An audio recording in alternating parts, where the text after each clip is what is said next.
Die geloof waardeur ek lewe, saamgestel uit die geskrifte van Ellen White, gebou op die rots. En ek sê ook vir jou, jy is Petrus, en op hierdie rots sal ek my gemeente bou, en die poorte van die doderyk sal dit nie oorweldig nie. Matteus hoofstuk 16 vers 18. Die woord Petrus beteken 'n klip, 'n rollende klip. Petrus was nie die rots waarop die kerk gestig is nie. Die poorte van die hel het hom oorwin toe hy sy Here met vloek en sweer verloon het.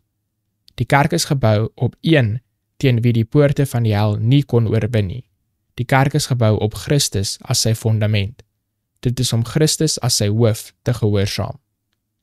As Jesus enige spesiale gesag aan een van die disippels bo die ander gedelegeer het, sou ons hulle nie so dikwels vind wat stry oor wie die grootste moes wees nie.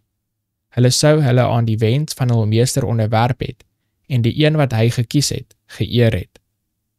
In plaas daarvan om een as hul hoof aan te stel, het Christus vir die disippels gesê, laat julle nie rabbi noem nie, en moet julle ook nie leermeesters laat noem nie, want een is julle leermeester, Christus. Matteus hoofstuk 23, verse 8 en 10. Weet dat Christus die hoof is van elke man. God, wat alle dinge onder die voete van die Verlosser geplaas, en hom as hoof bo alle dinge aan die gemeente gegee het.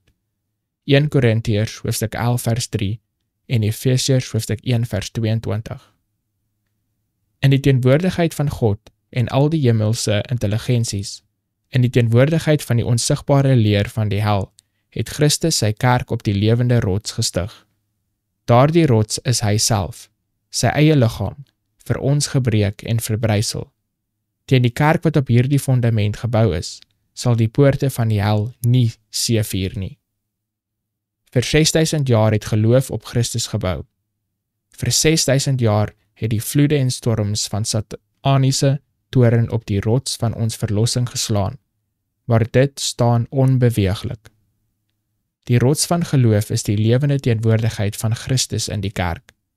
Hierop kan die swakste staat maak, en diegene wat hulself die sterkstes ag, sal die swakstes wees, tensy hulle Christus hul doeltreffendheid maak. Die Here is die rots, volkome is sy werk. Welgeluksalig is almal wat by hom skuil. Deuteronomium hoofstuk 32 vers 4 en Psalm hoofstuk 2 vers 12.